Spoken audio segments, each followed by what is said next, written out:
अस्सलाम वालेकुम। प्रोग्राम में खुश आमदीद। और सबसे पहले अहम खबर क्रिकेट के बारे में।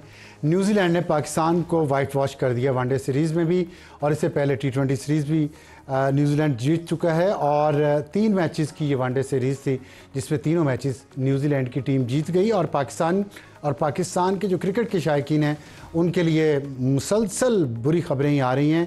और आखिरी मैच में न्यूजीलैंड ने 8 खिलाड़ियों के नुकसान पर पाकिस्तान को 265 रन का हदफ दिया था, लेकिन पाकिस्तान की टीम 221 रन पर आउट हो गई। और तीसरे वनडे में 43 रन से उन्होंने ये हरा दिया पाकिस्तान को। और इससे पहले 4-1 से शिकस्त दे चुका है पाकिस्तान को न्यूजीलैंड T20 सीरीज़ में। और न्यूजीलैंड के इसके अलावा एक और वाक़या जो हुआ वहाँ पे आज, जिसमें एक अफ़गान फ़ैन ने, अफ़गानिस्तान से जो आया हुआ फ़ैन है, वहाँ रहते हैं न्यूजीलैंड में, उसने पाकिस्तान की टीम के बारे में नाज़ेबा अल्फाज अदा किए और वो पश्तो में अदा किए थे, जिस पर खुशदिल शाह जो क्रिकेटर हैं उन्होंने उसके तरफ बढ़े और हाथापाई हुई उनके साथ।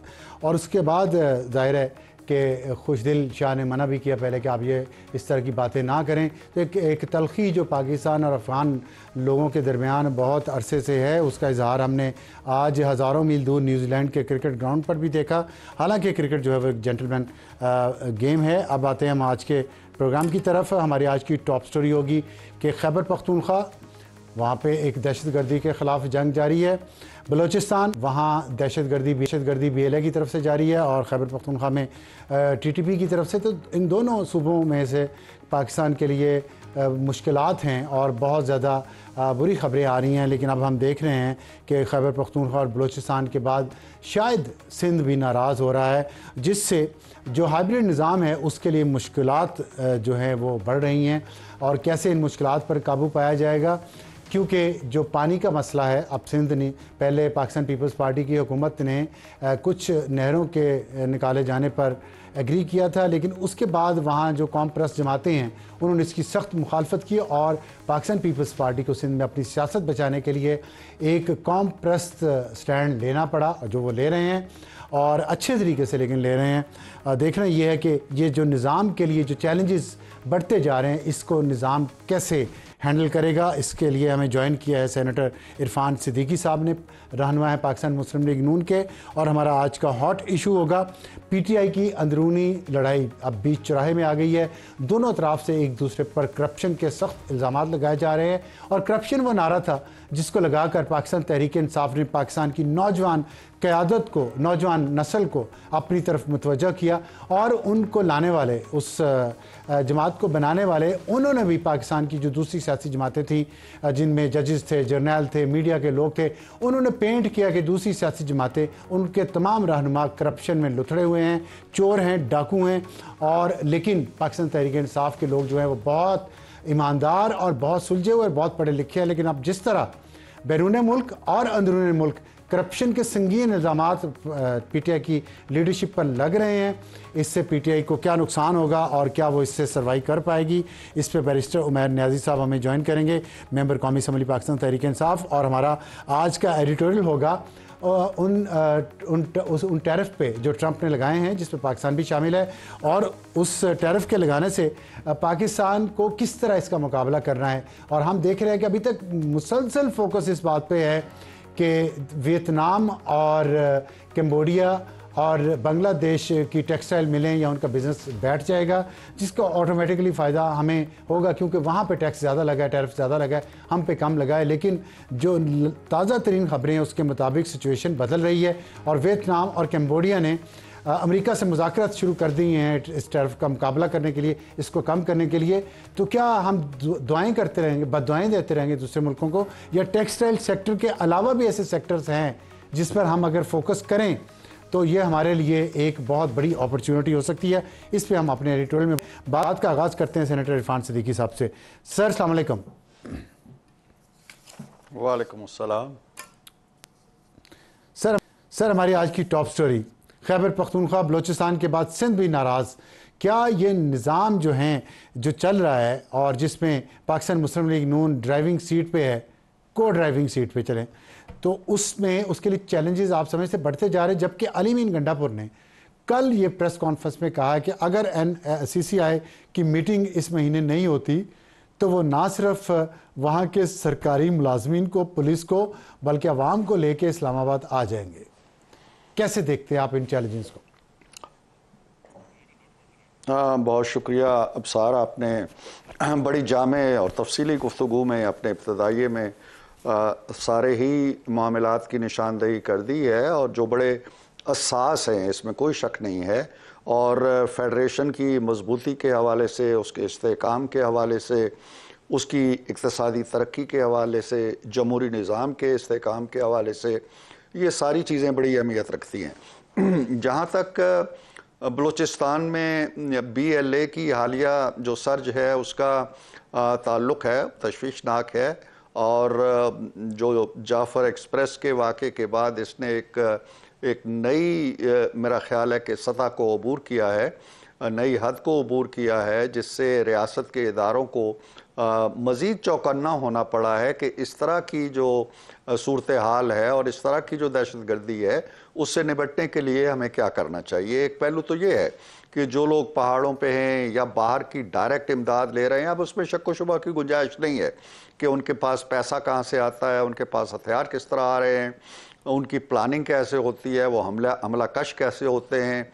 बहुत सी चीज़ें अभी इस जाफ़र एक्सप्रेस के दौरान भी जो उनकी कम्युनिकेशन हो रही थी वो पकड़ी गई है। एक पहलू तो ये है। दूसरा पहलू ये है कि जो लोग पाकिस्तान के आइन के फ्रेमवर्क के अंदर रहते हुए जमहूरी निज़ाम को चैलेंज किए बग़ैर एहतजाज करते हैं या एहतजाज का कोई रास्ता इख्तियार करते हैं, लेकिन वो मुज़ाकरात के दरवाज़े बंद नहीं करते, तो वो मुज़ाकरात ज़रूर होने चाहिए। और उसके लिए एक मेकनिज़म मेरा ख़्याल है कि बहुत जल्दी वज़ा भी होना चाहिए। और जितनी उसमें ताख़ीर होगी पेचीदगियाँ बढ़ती चली जाएंगी। जहाँ तक खैबर पख्तूनख्वा की सूरत हाल का ताल्लुक़ है, उसमें बदकिस्मती की बात है कि वफाक और सूबे की इकाई जो है उसमें यकसानियत नहीं पाई जाती। अबसार साहब, ये जो मामला है, अभी हालिया बयानात उनके आए हैं चीफ़ एग्ज़ेक्टिव के, गंडापुर साहब के अफ़गानों के बारे में हमारी पॉलिसी मुख्तलिफ होगी जो वफाक की है। वफाक अगर कहता है जी को उन्हें भेजना है तो हम नहीं भेजेंगे। इस तरह के मामलात जो हैं, इससे ज़ाहिर है कि पेचीदगी बढ़ती है। वफाक के लिए एक नया सवाल पैदा होता है कि इससे हैंडल कैसे किया जाए, टैकल कैसे किया जाए। अब वो लोग जो वो लाए गए थे इमरान खान साहब के दौर में, फैज़ हमीद साहब की सरपरस्ती में और बाजवा साहब की सरपरस्ती में, वो लोग जहाँ मौजूद हैं, 5000 की तादाद थी। और फिर कहा गया जी कि उनके लवाकिन को मिला के ये कुछ 40-50 हज़ार लोग बनते हैं। अब वो कहाँ हैं, वो क्या कर रहे हैं, उनकी एक्टिविटीज़ क्या हैं, उनके बच्चे भी अब बड़े हो गए होंगे। तो ये सारे सवाल आते हैं जो मिलजुल के एक अच्छे माहौल के अंदर तय होने चाहिए। कॉन्फ्रेंस एक हुई थी इस मौजू पे, आप जानते हैं, लेकिन उसमें भी PTI ने शिरकत नहीं की। और गंडापुर साहब भी जो आए तो अपना एक बयानिया दे के चले गए। तो ये मामलात ऐसे हैं, मेरा ख्याल है कि हमें अगेन आना पड़ेगा मुज़ाकरात की मेज़ के ऊपर, कि क्योंकि ये मसला न पंजाब का है, न सिंध का है, न बलूचिस्तान का है, न किसी और सूबे का है, न खैबर पख्तूनख्वा, पाकिस्तान का है। और अगर दहशतगर्दी फैलती चली जाएगी, जो सूरत हाल वहाँ पे है कि सरे शाम बाज़ार बंद हो जाते हैं, DI खान में कहते हैं जी को मगरिब के बाद आप बाहर नहीं निकल सकते, तो क्या ये सवालिया निशान नहीं है गंडापुर साहब के लिए? अमन व अमान की अगर ये हालत वहाँ रहेगी तो। सेनेटर साहब, आपने फरमाया कि एक दफ़ा फिर मुज़ाकरात की मेज़ पे आना पड़ेगा। अभी नेशनल सिक्योरिटी कमेटी, पूरी पार्लियामेंट्री कमेटी बनी, उसमें सब लोग मौजूद थे, ब्रीफिंग हुई, कुछ शायद किसी नतीजे पे भी वो ब्रीफिंग पहुंची होगी। तो उसके बावजूद आप मज़ीद अभी समझते हैं कि कोई बैठना पड़ेगा तमाम सियासी जमातों को या स्टेक होल्डर्स को? देखिए, इसमें खुल के ज़रा बात की जाए, मेरा ख्याल ये है कि हाल ही में एक स्टेटमेंट आई थी बिलावल भुट्टो जरदारी साहब की। उन्होंने कहा था जी कि मैं मेडिएशन कर सकता हूं और मैं PTI से गुफ्तगू करके उन्हें दोबारा ला सकता हूं हाउस के अंदर, और एक कॉन्फ्रेंस नए सिरे से होनी चाहिए, एक मजीद कॉन्फ्रेंस होनी चाहिए जिस पे हम लोगों ने आमादगी जाहिर की थी कि अगर ऐसा होता है तो ज़रूर हो। लेकिन उसके बाद कोई पेशरफ्त हमारे सामने नहीं आई, ना ही बिलावल साहब की तरफ से कोई पेशकदमी दिखाई दी है और ना ही दूसरी तरफ से कोई मुस्बत रद्द अमल सामने आया है। दूसरी बात यह है कि पीटीआई अभी तक प्रॉब्लम हल करने के बजाय प्रॉब्लम का एक हिस्सा बनी हुई है, प्रॉब्लम खुद पैदा कर रही है। जैसे खैबर पख्तूनख्वा के बारे में हमने बात की, सोशल मीडिया के हवाले से आप देख लीजिए, जाफर एक्सप्रेस का मामला होता है तो उनकी तमाम तर हमदर्दियाँ किसी और तरफ होती हैं, कौम किसी और तरफ खड़ी होती है। तो अभी एक बयान मेरी नज़र से यह भी गुजरा था शायद खाकान अब्बासी साहब का कि इमरान खान साहब को अपनी सोच में तब्दीली लाना होगी कौमी हवाले से, वो तब्दीली नहीं आ रही है। लिहाजा पीटीआई को आप लाके बिठा भी देंगे और वो बैठ भी जाएंगे और वो तकरीरें अपनी कर भी देंगे, तो ये सवाल अपनी जगह खड़ा रहेगा कि क्या वो नेशनल पॉलिसी जो बनती है होल हार्टेडली उसका हिस्सा बनते हैं, उसके साथ खड़े होते हैं या नहीं होते। ये सवालिया निशान बरकरार रहेगा अनलेस वो अपनी पॉलिसियों में तब्दीली नहीं लाते। अच्छा, आपने बिलावल भुट्टो साहब का रेफरेंस दिया कि उन्होंने कहा मैं वापस ले आऊँगा पीटीआई को, तो ज़ाहिर है कुछ शराइत भी होंगी पीटीआई की, और हमने बड़ी मुसद्दिका जो ख़बरें आ रही हैं कि अमेरिका में रहने वाले कुछ पाकिस्तानी वो यहाँ आए, यहाँ DGIS से उनकी मुलाकात भी और लोगों से भी मुलाकात हुई और उसमें कोई पेशरफ्त होने का इम्कान है, जिसके सिलसिले में अब हुकूमत भी आप ज़ाहिर आपकी हुकूमत वो एक ओवरसीज़ पाकिस्तानीज़ की कॉन्फ्रेंस भी मुनक्कद कर रही है इसी महीने इस्लामाबाद में। तो क्या इस तरफ पेशरफ्त कोई हो रही है कि जो इमरान खान के लिए सहूलतें मांगी जा रही हैं, कंसेशन मांगी जा रही हैं उन ओवरसीज़ पाकिस्तानीज़ की तरफ से जो यहाँ विज़िट करने आए और उसके नतीजे में उन्हें कुछ उम्मीदें दिलाई भी गई, तो क्या इस पे हुकूमत और आपके साथ जो आपके इत्तेहादी हैं, चाहे वो जमहूरी इत्तेहादी हों या गैर सियासी इत्तेहादी हों, वो साथ हैं आपके इसमें या आप उनके साथ हैं? देखिए, अगर ऐसी कॉन्फ्रेंस होती है, इससे पहले भी होती रही हैं, ये कोई नई कॉन्फ्रेंस नहीं होगी, ओवरसीज़ आते रहते हैं, उनकी मुख्तलिफ तंजीमें भी हैं। डॉक्टर्स की तंजीम तो बड़ी मशहूर मारूफ है और एक्टिव भी है इस वक्त वहाँ पे। तो ये लोग आते रहते हैं, इनकी कॉन्फ्रेंसें भी होती रहती हैं, मौज़ूआत मुख्तलिफ होते हैं, सरमायाकारी के हवाले से होती है, पाकिस्तान की सफारतकारी के हवाले से होती है। मैं नहीं समझता हूँ कि कोई ऐसी स्पेसिफिकली इमरान के मौजू के ऊपर हम कोई कॉन्फ्रेंस करने जा रहे हैं, ऐसी कोई कॉन्फ्रेंस नहीं हो रही है। पहली बात तो ये है, अगर हो रही है तो उसके मौजूआत बड़े मुतनव्वो होंगे और कौमी नौइयत के होंगे।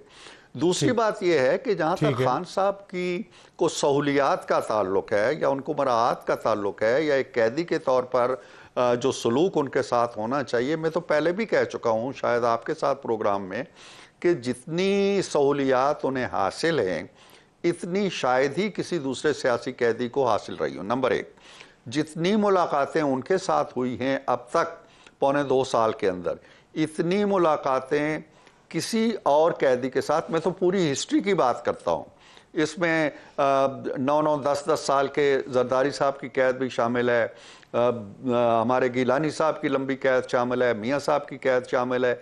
किसी के साथ इतनी मुलाकातें नहीं हुई हैं 5-5, 6-6 वर्षों में भी जितनी इनके साथ हुई हैं। हर रोज़ एक मुलाकात, 100 से ज़्यादा मामलात जो हैं हमारी इस्लामाबाद हाई कोर्ट में, मैं कतर कलामी की माफ़ी चाहता हूं, के हवाले से पड़े हुए। लेकिन आपकी इजाज़त से एक बात, जैसे आपने खुल के बात की है, मैं भी एक बात खुल के आपसे एक सवाल पूछना चाहता हूं कि मेरा मतलब सहूलियात से ये नहीं था, मेरा मतलब ये था कि डील की बातें हो रही हैं और डील हो रही है डायरेक्ट इस्टेब्लिशमेंट में और इमरान खान में, और उसमें जो बीच वाला मामला करवा रहे हैं वो डॉक्टर हैं अमरीकी और उनके साथ कुछ बिजनेसमैन उनके दोस्त हैं, वो करवा रहे हैं और उसका मकसद ये है कि रिकन्सिलिएशन हो पूरे मुल्क में और मामलात आगे बढ़ें ताकि जो इकोनॉमिक स्टेबिलिटी आई है वो जारी रहे। ऐसी कोई एफर्ट उस पर मुस्लिम लीग नून की हुकूमत साथ है या नहीं, ये मेरा सवाल है। एब्सोल्युटली नॉट, इस तरह की कोई एक्सरसाइज नहीं हो रही है। नंबर एक। नंबर 2, मैं स्पोक्स पर्सन तो नहीं हूँ इस्टेब्लिशमेंट का जिनके साथ वो बातचीत करना चाहते हैं। मैंने कल एक स्टेटमेंट दी थी कि जो कहा गया था कि जी हमने इमरान खान को कायल कर दिया है कि वो इस्टेब्लिशमेंट से बात करें, तो मैंने कहा था भाई कायल उनको करें जिनसे आपने बात करनी है। खान साहब बेचारे तो कायल हैं और बरसों से कह रहे हैं जी कि हमारी बात उनसे करवाएं जो हमारे मसाइल हल कर सकते हैं। मैं नहीं समझता हूं कि खान साहब अनलेस, जो मैंने अभी कोट किया था शायद खाकान अब्बासी को भी, वो अपनी सोच को, अपनी हिकमत अमली को, अपनी पॉलिसियों को, अपनी पार्टी के हवाले से जो उनका किरदार है उसको, अपने सोशल मीडिया को, अपने ट्विटर्स को और अपने पूरे स्ट्रक्चर को तब्दील नहीं करते और एक कौमी धारे में आने के लिए ख्वाहिश का इजहार नहीं करते, और उस वक्त तक मामला हल नहीं होगा। और ये बात भी उन्हें इस्टेब्लिशमेंट से नहीं, हमसे करना होगी। हमारे मुज़ाकरात आधे छोड़ के वो चले गए थे। जब भी उन्हें ये कौमी धारे में आना होगा और सिंसियरली आना होगा, कौमी मसाइल के हवाले से आना होगा, तो फिर हमारे ही पास आएं, हमसे बात करेंगे। अदरवाइज तो मैं नहीं समझता हूं ये सारी चीजें, मैं आखिरी जुमला कह दूं, ये सारी चीजें आप भी सुन रहे हैं, मैं भी सुन रहा हूं, कौम भी सुन रही है। हर रोज एक नया दरीचा खुलता है, एक नया शोशा छूटता है, एक नया सर्कस लगता है, डील हो रही है, बात हो रही है, बाहर आ रहे हैं, रिहा हो रहे हैं, हुकूमत मिल रही है, इलेक्शन हो रहे हैं। सुनते जाइए, इनमें कोई सब्सटेंस नहीं है। ठीक है, आपने कब एस्टेब्लिशमेंट कायल नहीं हो रही जिनसे इमरान खान बात करना चाह रहे हैं, और इमरान खान तो कायल हैं, वजूहत क्या हैं कि एस्टेब्लिशमेंट कायल नहीं हो पा रही? और जैसे आपने कहा कि अगर बातचीत होगी तो वो तो आपसे होगी, हुकूमत से होगी, तो क्या हुकूमत से जो भी मामला तय इमरान खान करते हैं फिर हुकूमत एस्टेब्लिशमेंट को कायल कर लेगी? देखें, इस्टेब्लिशमेंट का एक डिक्लेयर्ड मौक़िफ़ है अब्सार साहब। बार बार वो कह चुके हैं कि जी सियासतदानों से बातचीत करें। जब भी खान साहब ने कोई इस तरह की बात की या उनकी जमात ने की, उधर से यही जवाब आया जी कि हमारा काम सियासतदानों से मामलात तय करना नहीं है, ये बात उधर करें। दूसरी बात जो उधर से कही गई थी वो ये थी कि पहले जो कुछ 9 मई को उन्होंने किया उसके लिए माफ़ी मांगे कौम से कि हमने गलत किया। ये 2 बातें तो आ चुकी हैं ना, ये रिकॉर्ड का हिस्सा है, ये कोई खुफिया बातें नहीं है। अब अगर इस्टेब्लिशमेंट इन दोनों चीज़ों से पीछे हट जाती है, यानी वो ये कहती है जी कि माफ़ी की भी ज़रूरत नहीं है और मुज़ाकरात सियासतदानों से नहीं हमारे साथ करें, तो मैं नहीं समझता हूँ कि कोई ऐसी सूरत हाल में तब्दीली आ गई है कि वो अपने इस डिक्लेयर्ड मौक़िफ़ से पीछे चली गई होगी। अगर जाएगी तो वो खुद बताएगी, उसको जस्टिफाई करेगी। हमारे साथ मामलात जो हैं वो ज़ाहिर है कि हम हुकूमत हैं।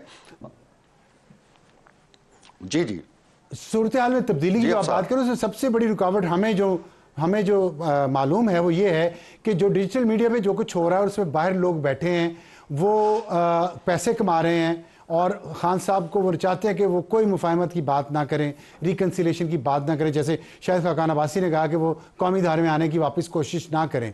तो ये एक वजह है, आप समझते हैं, सबसे बड़ी?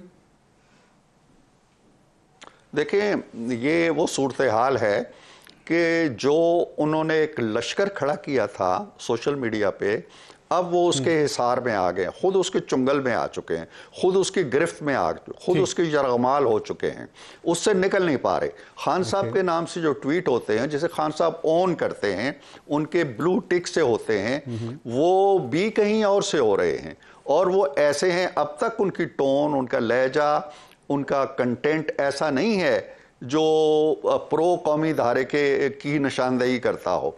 लिहाजा बुनियादी तब्दीली वहां आएगी। और फिर दूसरी एक और बात मैं इस पे कहना चाहता हूं, आप सारे सियासी केसेस सोरवर्दी से लेके आज तक के जो वजीर आजम है हमारे शहबाज शरीफ साहब, वहां तक आ जाइए, किसी के खिलाफ केसेस तो बनते रहे, जेल भी जाते रहे, बड़ी बड़ी लंबी जेलें काटते रहे, वो सॉलिड केसेस मौजूद नहीं हैं जो इनके साथ हैं। अब वो कहाँ लेके जाएं? 485 कनाल ज़मीन अगर पड़ी हुई है और वो आपने एक बंदे से ली है, 250 कनाल बनीगाला में आपने ली है, ये क्यों ली है? ये तो पड़ी हुई है ना। अब इस पे इस्टेब्लिशमेंट क्या करे और हुकूमत क्या करे? क्या कहे जी कि नहीं ये हड़प कर देंगे हम सब कुछ? तो फिर जो 80,000 90,000 कैदी पड़ा हुआ है उनको भी छोड़ दें। ठीक है, ठीक। आखिर में सिर्फ बता दीजिए कि सिंध जो नाराज़ लग रहा है और नहरों के मसले पे मुख्तसरन बता दें कि अब पंजाब क्या करेगा? काउंसिल ऑफ कॉमन इंटरेस्ट की मीटिंग होगी, कब होगी? ये मीटिंग होनी चाहिए, मुझे नहीं मालूम उसकी तारीख क्या है, लेकिन उसके बारे में यकीनन सोचा जा रहा है, ये मामला वहाँ जाएगा। हमारे लिए, मैंने सेनेट में भी गुफ्तगू की थी और इसको समझने की भी कोशिश करते रहते हैं इशू को, कि अगर कुछ हिस्सा पानी का मखसूस है पंजाब के लिए, इसी तरह सिंध के लिए, दूसरे सूबों के लिए, वो पानी का हिस्सा जो है, जो मखसूस है, वो कल तक मैं किसी और काम के लिए इस्तेमाल कर रहा था, आज मैं गाड़ी धोना चाहता हूँ, कल मैं उसमें से बागीचे को पानी देना चाहता हूँ, परसों में कोई और, तो क्या उसमें उससे क्या फ़र्क पड़ता है? हाँ, अगर मैं सिंध के दरिया से बरह रास्त कोई नई नहर खींच के पानी ला रहा हूँ, वो तो इशू बनता है। तो मुझे तो कम से कम इसकी तफहीम नहीं है इस मामले की पूरी तरह। वफाकी हुकूमत इस बात पे कमिटेड है कि वो सिंध के एतराज़ात को, पाकिस्तान पीपल्स पार्टी के एतराज़ात को दूर करेगी, कर पाएगी? देखिए, पीपल्स पार्टी ने इस इशू को ज़रा ताख़ीर के साथ अपनाया है और मेरा ख्याल है कि इस इशू की सेंसिटिविटी कम दिखाई देती है उनके मौक़िफ़ में। जो पॉलिटिकल कंपल्शंस है सूबे की, वो ज़्यादा दिखाई देती हैं। बहुत सी जमातें जो थी वो लीड ले गई और बोझ पड़ा सारा पीपल्स पार्टी के ऊपर, सदर पाकिस्तान के ऊपर कि उन्होंने मंजूरी दी, तो उस बोझ की वजह से अब ज़्यादा एक्टिव नज़र आती है पीपल्स पार्टी। लेकिन पीपल्स पार्टी चूँकि मजबूरी तौर पर जमहूरी निज़ाम को, जमहूरी ढांचे को डिस्टर्ब नहीं करना चाहती, इसलिए मेरा ख्याल है कि इन मामलात में हम किसी न किसी नतीजे पर पहुँच जाएंगे। बहुत शुक्रिया सेनेटर इरफान सिद्दीकी साहब हमसे बात करने। ब्रेक के बाद वापस आएंगे तो हॉट इशू पीटीआई की अंदरूनी लड़ाई और करप्शन के गजब के इल्जामात, एक छोटे से ब्रेक के बाद। प्रोग्राम में दोबारा खुशामदीद। इस वक्त हमारा आज का हॉट इशू पीटीआई की अंदरूनी लड़ाई बीच चौराहे और इसके साथ साथ जो इख्तलाफात शिद्दत इख्तियार करते जा रहे हैं, उसकी एक बड़ी वजह करप्शन है, जिसके इल्ज़ामात एक ग्रुप दूसरे ग्रुप पर और दूसरा ग्रुप पहले ग्रुप पर लगाया जा रहा है और मुसलसल ये जो बातें हैं एक दूसरे के ख़िलाफ़ वो हो रही हैं।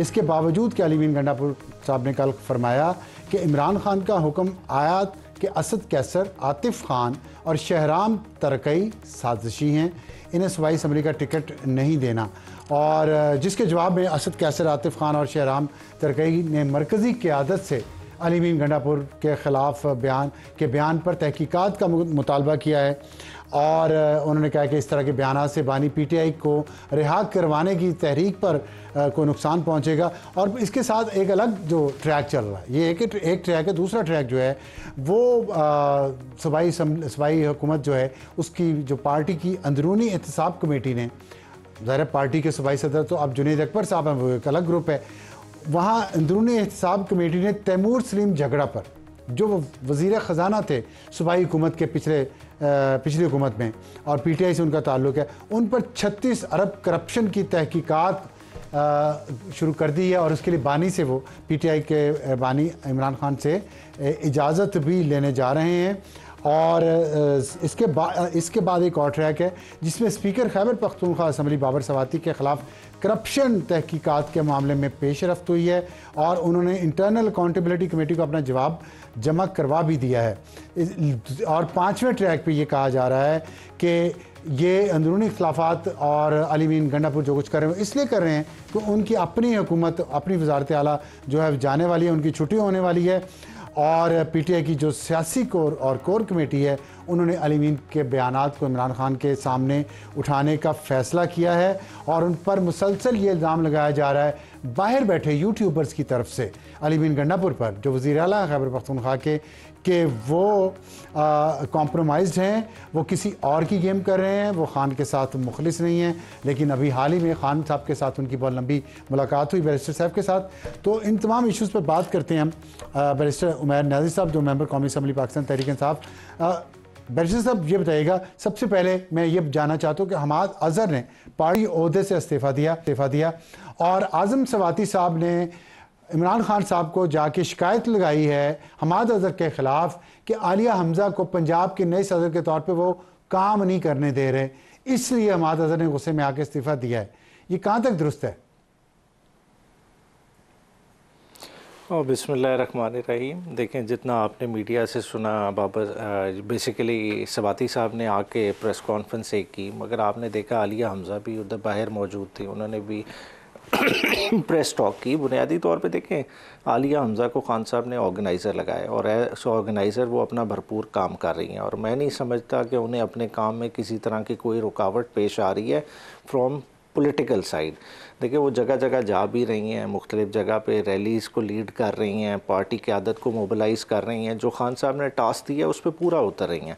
हाँ, अब ये बात हुई है, अब हमाद अज़हर साहब ने उसको किस तरह से इंटरप्रेट किया है, अंदर बात हुई है नहीं हुई, ये तो आने वाले दिनों में ज़्यादा बेहतर पता चलेगा, जब अब मंगल वाले दिन इस्तीफा तो दे दिया ना, मुलाकात है, इस्तीफा दे दिया और उनका वापस नहीं लूंगा। इस्तीफा तो दे दिया, वो तो ठीक है, वो तो इस्तीफ़ा तो पहले भी दिया था। ये अब मेरे ख्याल से तीसरी चौथी दफ़ा होगी जब ये इस्तीफ़ा आया, मगर अल्टीमेटली इख्तिलाफात तो है, चौथी दफ़ा है, लेकिन इख्तिलाफात क्यों हैं इतने ज़्यादा इख्तिलाफात क्यों? करप्शन के चार्जेस आप देखें खैबर पख्तूनख्वा में, और फिर जो ओवरसीज़ पाकिस्तानीज़ बैठे हुए हैं वहाँ जो चंदा इकट्ठा किया जा रहा है, और जो मोनेटाइज हैं सोशल अकाउंट खान साहब के, उसके ज़रिए जो पैसे इकट्ठे किए जा रहे हैं, इन सब पे बदनवानी करप्शन के इल्ज़ामात बड़े संगीन हैं उन लोगों की तरफ से जो ये चंदे दे रहे हैं, जो लॉबिंग के लिए पैसा दे रहे हैं, उनकी तरफ से भी है। यहाँ देखिए 36 अरब का तो तैमूर सलीम झगड़ा पे इल्ज़ाम लगा है और तहकीकात भी हो रही हैं।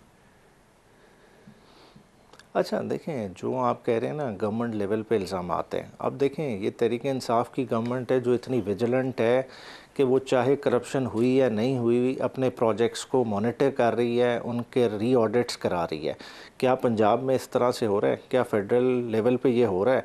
देखिए, रिसेंटली चीनी का इतना बड़ा स्कैंडल हुआ कि आपने जो है ना, राइट बिफोर रमज़ान पहले चीनी बाहर भेजी, ठीक है, फिर 27 रुपये फ़ी किलो का आवाम को चूना लगाया, हर 1 रुपये पे आपने 3 अरब रुपया कमाया।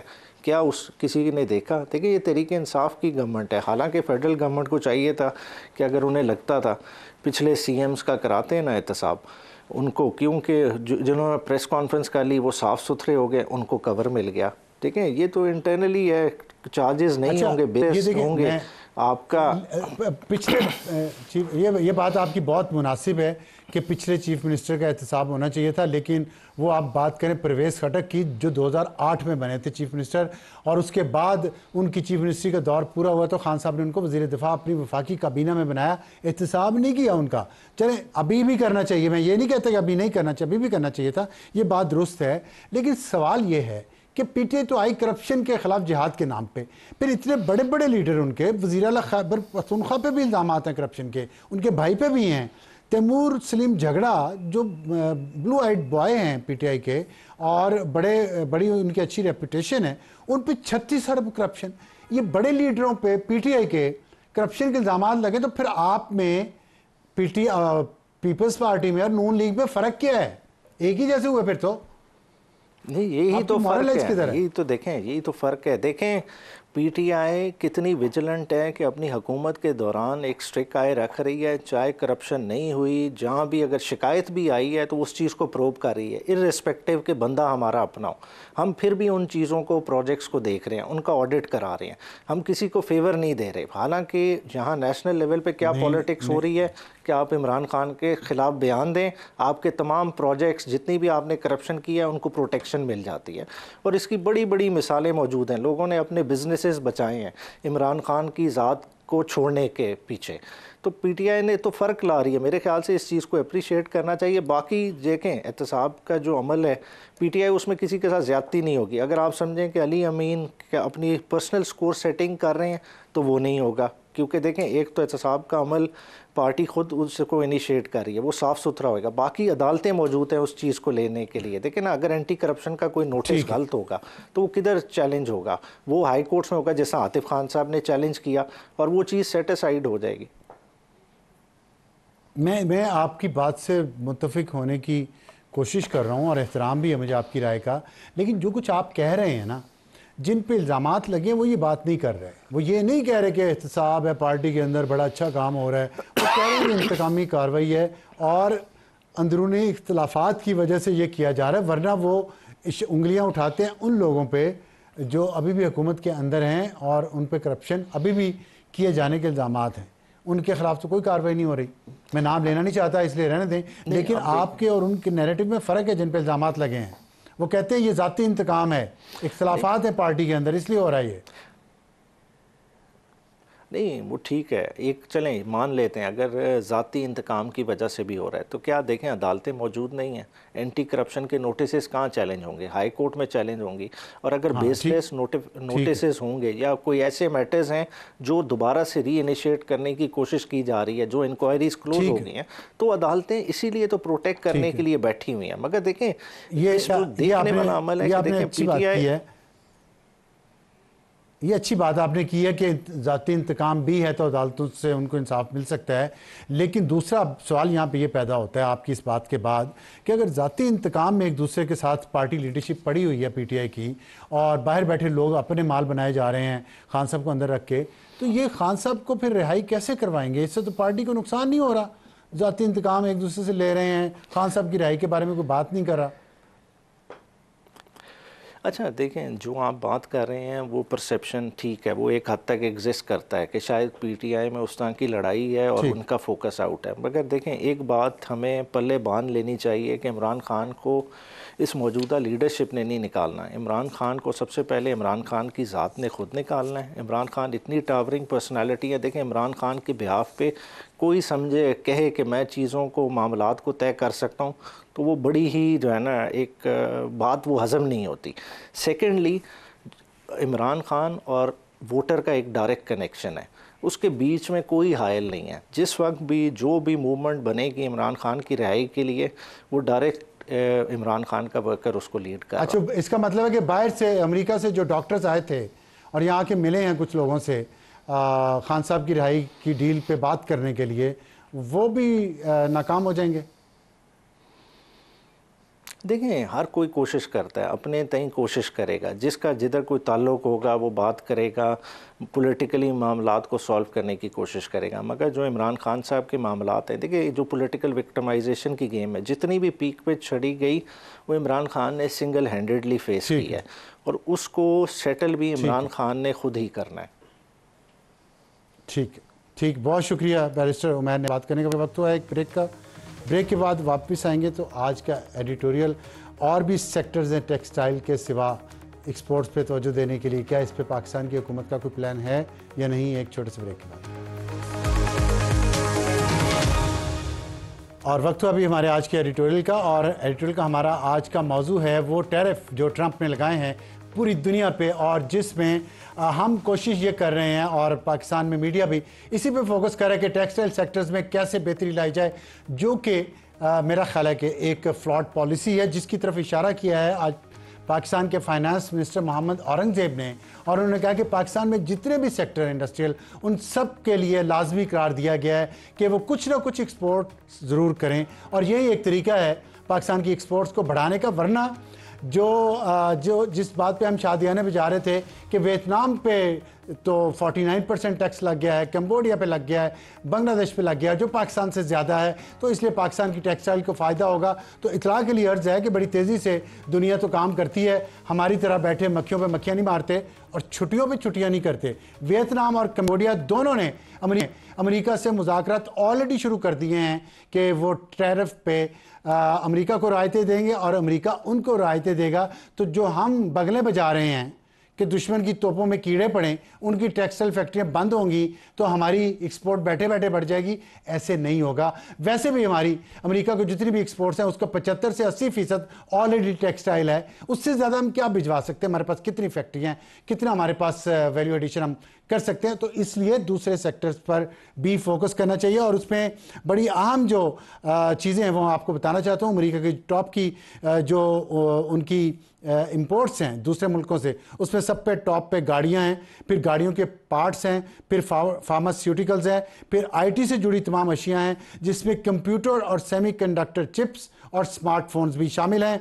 और इसमें ये जो चीज़ें हैं ये अमेरिका को सबसे, इसके अलावा लेदर का सामान, जूते, अमेरिका में यूज़ होने वाले 99% जूते वो इंपोर्ट करता है। और उसमें जो है पाकिस्तान क्या कर सकता है इसमें मैं आपको बताऊं कि जो वियतनाम है उसकी जो सेमीकंडक्टर की एक्सपोर्ट्स हैं अमेरिका को वो $5.2 बिलियन हैं, थाईलैंड की $4.4 बिलियन, मलेशिया की $3.7 बिलियन और इंडिया की $1.9 बिलियन, तकरीबन $2 बिलियन। तो पाकिस्तान को इस पे भी फोकस करना चाहिए, सेमीकंडक्टर पे और सर्जरी के आलात पे, चावल पे, लेदर गुड्स पे, और ज़ाहिर है इसके अलावा जैसे मैंने आपको बताया सेमीकंडक्टर और आईटी सेक्टर बहुत अहम है। आईटी सेक्टर $111 अरब की करता है। अमेरिका दूसरी दुनिया से जो आईटी सेक्टर्स में हैं उसमें सर्विसेज भी हैं, उसमें फ़ोन भी हैं, उसमें दूसरी चीज़ें भी हैं।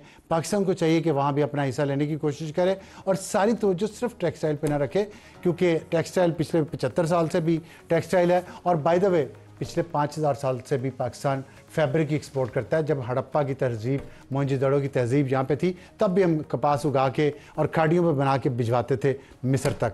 तो आएँ 25वीं 24वीं 21वीं सदी है, इसकी तरफ चलते हैं और दूसरी चीज़ों पे फोकस करें। Good night.